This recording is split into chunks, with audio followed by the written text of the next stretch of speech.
असीं कौम परस्त आहियूं ऐं जेके तरक़ी पसंद आहियूं से आहियूं उहा पथरी जेके शैतान खे पथर हणबो आहे न, पथर हणण लाइ असीं इबादत करण लाइ दुआ घुरण लाइ वॾेरा आहिनि। उन्हनि खे वञिबो पथर खणी हणबो। जीएम सैयद खे, रसूल बख्श पलीजे खे, हैदर बख्श जतोई खे, जाम साकी खे, अयाज़ लतीफ़ पलीजे खे जीएम सैयद तबाही करे छॾी। रसूल बख्श पलीजे कुझु कोन कयो। वोट ॾिबो वॾेरे फलाणे गुलण ख़ान खे, वॾेरे नबन ख़ान खे, वॾेरे दिंगाणे ख़ान खे। उन्हनि जे पोयां हलबो, उन्हनि जे दरनि ते बीठो वञिबो। उनखां पंहिंजी भेण जी बदिली कराइबी, पुट जी नौकरी वठबी। उनखां घोस्ट मास्टर हूंदो, उनजी बदिली जो ऑर्डर वठबो। उनखां कंपाउंडर जी पूरी पघार वठबी। उनखां अधु किलोमीटर रोड जो ठीको वठबो।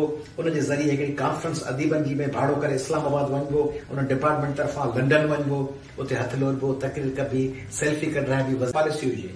हिते पॉलिटिकल पार्टियूं ओसर करे आस्ते आस्ते इर्तिका करे अचनि, उथियूं कोन। नेशनलिज्म में लेफ्ट ऐं सभु हिक ॿिए जे ख़िलाफ़ आहिनि। पॉलिटिक्स में जीएम सैयद साहब जी सॼो ज़ोर हो त ज़ुल्फ़िकार अली भुट्टो खे नाकाम साबित कया। पलीअ साहब जी कोशिश हुई त ज़ुल्फ़िकार अली भुट्टो ऐं जीएम सैयद साहब जे ख़िलाफ़ लिखिजे। जीएम सैयद जीएस जी ख़्वाहिश हुई त पलीअ साहब ऐं कम्युनिस्ट पार्टी ऐं भुट्टे साहब जे ख़िलाफ़ लिखिजे। पंहिंजो कमु वधाइण जे बजाए हिकिड़ो सॼो दौर गुज़रियो जीएस जो, पीपुल्स पार्टी जो, अवामी तहरीक जो, कम्युनिस्ट पार्टी सां लॻापियल दोस्तनि जो त हिक ॿिए ते अटैक कीअं करे। तंहिंजे करे पंहिंजूं तंज़ीम साज़ी ऐं जड़ुनि जे बजाए सॼा टकराव थी विया। यूनिवर्सिटियुनि में टकराव, शहरनि में टकराव। तंहिंजे करे क़ौम परस्त, लोअर मिडिल क्लास जो, तरक़ी पसंद, प्रोग्रेसिव माण्हू उभरी अचे, उहो थियो कोन। सिंध जो माण्हूअ जे मिज़ाज में बि आहे त उहो उन खाना ठाहे छॾिया आहिनि। ही कमु वठिबो अयाज़ लतीफ़ पली जॻह, हुनखे शाबस ॾिबी,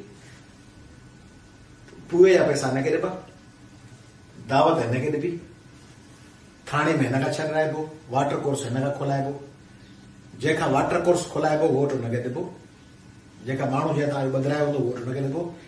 शाबस ॾेई पुठा ठपे फोटो अयाज़ लतीफ़ पली सां कढाइबो। शादी में दावत वरी टे खे ॾिबी, जेको वॾो वॾो गुलण ख़ान तक जो। हाणे इन फार्मूले में सिंधी माण्हू सम्झो वारा दाना आहियूं। कॾहिं कॾहिं क़ौमूं बि अची वञनि, कॾहिं कोॾे क़ौमूं सम्झो न सी वरी दाना ई पियो। पोइ क़ौम पंहिंजी ॿेड़ी पाण मोड़ी वेंदी आहे। पोइ तारीख़ मोड़ी ॾिसंदी आहे त हीउ छा थियो, पोइ ख़बर पवंदी आहे न क़ौम पाण खे तबाह करे छॾियो।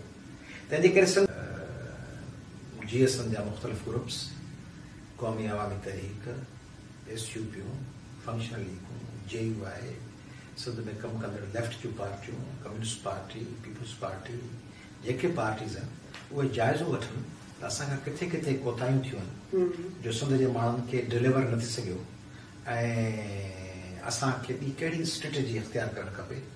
पर उहो तॾहिं थींदो जॾहिं माण्हू पढ़ियल लिखियल हुजे।